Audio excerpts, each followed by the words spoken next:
RCB ತಂಡಕ್ಕೆ ಸನ್ಮಾನ ಹಿನ್ನೆಲೆ ಭದ್ರತೆಯ ಬಗ್ಗೆ ಸಭೆ ಕರೆದಿದ್ದಾರೆ ಗೃಹ ಸಚಿವ ಡಾಕ್ಟರ್ ಜಿ ಪರಮೇಶ್ವರ್ ಅವರ ನೇತೃತ್ವದಲ್ಲಿ ಮೀಟಿಂಗ್ ನಡೆಯುತ್ತೆ. ವಿಧಾನಸೌಧದ ಗೃಹ ಸಚಿವರ ಕಚೇರಿಯಲ್ಲಿ ಸಭೆ ಕರೆದಿರೋದು. ಈಗಾಗಲೇ ಆರ್ಸಿಬಿ ತಂಡವನ್ನ ಯಾವ ರೀತಿಯಾಗಿ ಗೌರವಿಸಬೇಕು ಮತ್ತೆ ಯಾವ ರೀತಿಯಾಗಿ ಚಿನ್ನಸ್ವಾಮಿ ಸ್ಟೇಡಿಯಂಗೆ ಕಳುಹಿಸಿಕೊಡ್ಬೇಕು ಅದರ ಬಗ್ಗೆ ರೂಪುರೇಷೆ ಕಲ್ಪಿಸ್ತೀವಿ ಅಂತ ಹೇಳ್ತಾ ಇದ್ರು ಪರಮೇಶ್ವರ್ ಅವರು. ಬೆಂಗಳೂರು ಪೊಲೀಸ್ ಆಯುಕ್ತ ದಯಾನಂದ್ ಸೇರಿದಂತೆ ಹಿರಿಯ ಅಧಿಕಾರಿಗಳು, ಡಿಸಿಪಿಗಳು ಈ ಸಭೆಯಲ್ಲಿ ಭಾಗಿಯಾಗ್ತಾರೆ. ಭದ್ರತೆಗೆ ಸಂಬಂಧಪಟ್ಟಂತೆ ಇಲ್ಲಿ ಡಿಸ್ಕಷನ್ಸ್ ಆಗ್ತಾ ಇರೋದು. ವಿಧಾನಸೌಧದ ಗ್ರ್ಯಾಂಡ್ ಸ್ಟೆಪ್ಸ್ ಮೇಲೆನೆ ವೇದಿಕೆಯನ್ನ ನಿರ್ಮಾಣ ಮಾಡಲಾಗುತ್ತೆ, ಸನ್ಮಾನಿಸಲಾಗುತ್ತೆ. ಚಿನ್ನಸ್ವಾಮಿ ಸ್ಟೇಡಿಯಂನಲ್ಲೂ ಕೂಡ ಕಾರ್ಯಕ್ರಮ ಇರುತ್ತೆ. ಹೀಗಾಗಿ ಭದ್ರತೆಯ ಕುರಿತು ಅಧಿಕಾರಿಗಳೊಂದಿಗೆ ಚರ್ಚೆಗೆ ಮುಂದಾಗಿದ್ದಾರೆ. ಸಾವಿರಾರು ಅಭಿಮಾನಿಗಳು ಭಾಗವಹಿಸುವ ಸಾಧ್ಯತೆ ಇದೆ. ಚಿನ್ನಸ್ವಾಮಿ ಸ್ಟೇಡಿಯಂ ಅಂತ ಬಂದಾಗ ಅಲ್ಲಿ ಲಕ್ಷಾಂತರ ಅಭಿಮಾನಿಗಳು ಸೇರೋ ಸಾಧ್ಯತೆ ಇದೆ. ಹೀಗಾಗಿ ಬಿಗಿ ಭದ್ರತೆಯನ್ನ ಕಲ್ಪಿಸಬೇಕಾಗುತ್ತೆ. ಎಲ್ಲೂ ಕೂಡ ಭದ್ರತಾ ವೈಫಲ್ಯ ಆಗದೇ ಇರೋ ರೀತಿಯಾಗಿ ನೋಡ್ಕೊಳ್ಬೇಕು. ಹೀಗಾಗಿ ಅಧಿಕಾರಿಗಳಿಗೆ ಸೂಚನೆ ಕೊಟ್ಟಿದ್ದಾರೆ ಗೃಹ ಸಚಿವ ಡಾಕ್ಟರ್ ಜಿ ಪರಮೇಶ್ವರ್ ಅವರು. ಇದಕ್ಕೆ ಸಂಬಂಧಪಟ್ಟಂತೆ ಈಗಾಗಲೇ ಗೃಹ ಸಚಿವರ ಕಚೇರಿಯಲ್ಲಿ ಒಂದು ಸಭೆಯನ್ನು ಕೂಡ ಕರೆದಿರೋದು ಪರಮೇಶ್ವರ್ ಅವರು.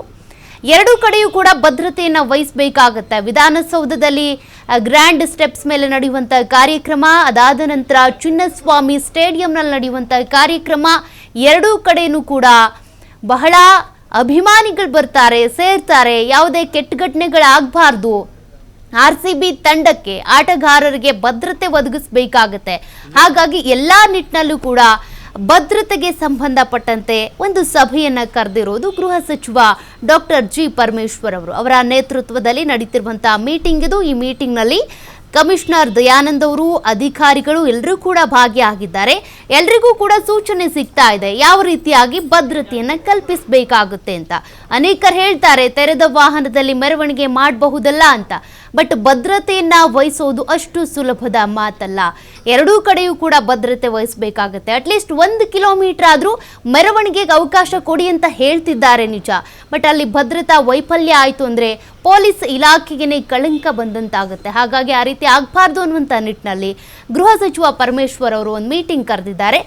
ಎಲ್ಲೆಲ್ಲಿ ಎಷ್ಟೆಷ್ಟು ಜನ ಸೇರುವಂಥ ಸಾಧ್ಯತೆ ಇರುತ್ತೆ, ಎಲ್ಲೆಲ್ಲಿ ಪಾರ್ಕಿಂಗ್ ಲಾಟ್ಗಳಿದ್ದಾವೆ, ಮತ್ತೆ ವಾಹನಗಳು ಅಂತ ಬಂದಾಗ ಪ್ರತಿನಿತ್ಯ ಎಷ್ಟು ವಾಹನಗಳು ಎಲ್ಲೆಲ್ಲಿ ನಿಲ್ತವೆ, ಬಟ್ ಈ ಕಾರ್ಯಕ್ರಮ ಅಂತ ಬಂದಾಗ ಎಷ್ಟು ಜನ ಸೇರಬಹುದು, ಮತ್ತೆ ಈಗ ಅಭಿಮಾನಿಗಳು ಚಿನ್ನಸ್ವಾಮಿ ಸ್ಟೇಡಿಯಂಗೆ ಬರ್ತಾರೆ ಅಂದರೆ ಟಿಕೆಟ್ ಪಾಸ್ ವ್ಯವಸ್ಥೆ ಅಂತ ಹೇಳ್ತಿದ್ದಾರೆ. ಅದು ಯಾವ ರೀತಿ ಅಭಿಮಾನಿಗಳಿಗೆ ಗೊತ್ತಾಗಬೇಕಲ್ವಾ, ಪ್ರೇಕ್ಷಕರಿಗೆ ಗೊತ್ತಾಗಬೇಕಲ್ವಾ, ಟಿಕೆಟ್ ಹೇಗೆ ಸಿಗುತ್ತೆ, ಎಲ್ಲಿ ಸಿಗುತ್ತೆ, ಯಾವ ರೀತಿ ಬುಕ್ ಮಾಡ್ಕೊಂಡು ಬರೋದು, QR ಕೋಡ್ ಕೊಡ್ತೀರಾ, ಹೆಂಗೆ ಏನು, ಅದೆಲ್ಲದ್ರ ಬಗ್ಗೆ ಕೂಡ ಗೃಹ ಸಚಿವ ಪರಮೇಶ್ವರ್ ಅವರು ಈ ಸಭೆಯಲ್ಲಿ ಡಿಸ್ಕಸ್ ಮಾಡಿ ಒಂದಷ್ಟು ಮಾಹಿತಿಯನ್ನು ಕೊಡ್ತಾರೆ. ಈಗ ಅವ್ರು ಹೇಳ್ತಾ ಇದ್ರು ಇನ್ನೂ ಕೂಡ ರೂಪುರೇಷೆ ಬಗ್ಗೆ ಚರ್ಚೆ ಮಾಡಬೇಕು ಅಂತ.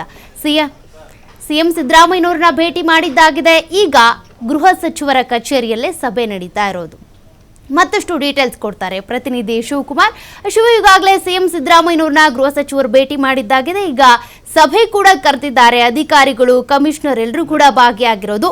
ಭದ್ರತೆಯ ರೂಪುರೇಷೆ ಹೇಗಿರುತ್ತೆ, ವಿಧಾನಸೌಧದಿಂದ ಚಿನ್ನಸ್ವಾಮಿ ಸ್ಟೇಡಿಯಂವರೆಗೂ ಕೂಡ ವಿಜಯ ಯಾತ್ರೆ ಹೇಗೆ ಸಾಗುತ್ತೆ? ಇವತ್ತು ಸಂಜೆ 4 ಗಂಟೆಗೆ IPL ಫೈನಲ್ ನಲ್ಲಿ ಗೆದ್ದಿರುವಂತ RCB ತಂಡಕ್ಕೆ ಸನ್ಮಾನವನ್ನ ಮಾಡಬೇಕು ಅಂತೇಳಿ ಸರ್ಕಾರ ನಿರ್ಧಾರವನ್ನ ತೆಗೆದುಕೊಂಡಿದೆ. 4 ಗಂಟೆಗೆ ವಿಧಾನಸೌಧದ ಗ್ರೌಂಡ್ ಸ್ಟೆಪ್ ನಲ್ಲಿ ಕಾರ್ಯಕ್ರಮವನ್ನ ಆಯೋಜನೆ ಮಾಡಲಾಗಿದೆ. ಈಗಾಗಲೇ ಅದಕ್ಕೆ ಬೇಕಾದಂತ ಸಕಲ ಸಿದ್ಧತೆಗಳನ್ನ ವೇದಿಕೆ ರೆಡಿ ಮಾಡಿಕೊಳ್ಳುವಂತ ಪ್ರಯತ್ನ, ಜೊತೆಗೆ ಅದಕ್ಕೆ ಬೇಕಾದಂತ ಎಲ್ಲ ಸಿದ್ಧತೆಗಳನ್ನು ಕೂಡ ವಿಧಾನಸೌಧದಲ್ಲಿ ಮಾಡ್ಕೊಳ್ಳಲಾಗ್ತಾ ಇದೆ.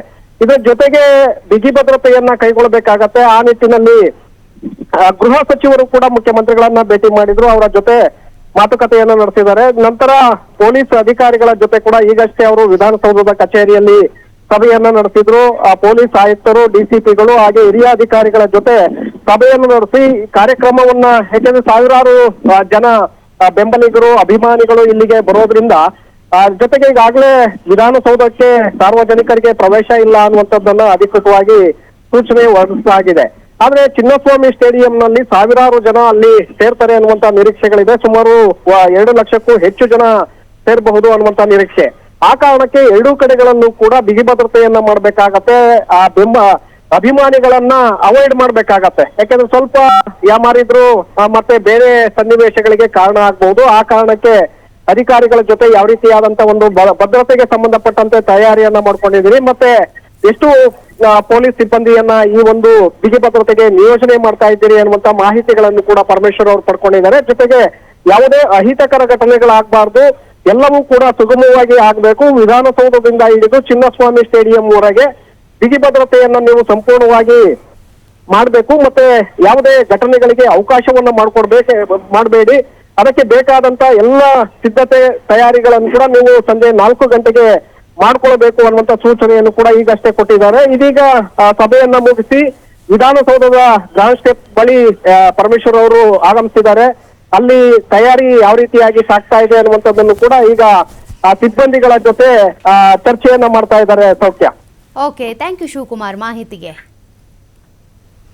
ನೋಡಿ, ಇವತ್ತು ಒಂದು ದಿನದ ಈ ಕಾರ್ಯಕ್ರಮಕ್ಕಾಗಿ ಎಲ್ಲ ಇಲಾಖೆಯೂ ಕೂಡ ಅಲರ್ಟ್ ಆಗಿರೋದು. ಅದರಲ್ಲೂ ಕೂಡ ಗೃಹ ಇಲಾಖೆ, ಮತ್ತೊಂದು ಕಡೆಗೆ ಪೊಲೀಸರು, ಮತ್ತು ಪರಮೇಶ್ವರ್ ಅವರು ಇರ್ಬೋದು, ಕಮಿಷನರ್ ದಯಾನಂದ್ ಅವರು, CM Siddaramaiah, DCM DK Shivakumar ಎಲ್ಲರೂ ಕೂಡ ಈ ಕಾರ್ಯಕ್ರಮದ ಸಿದ್ಧತೆ ಭದ್ರತೆಯಲ್ಲಿ ಬ್ಯುಸಿ ಆಗಿದ್ದಾರೆ.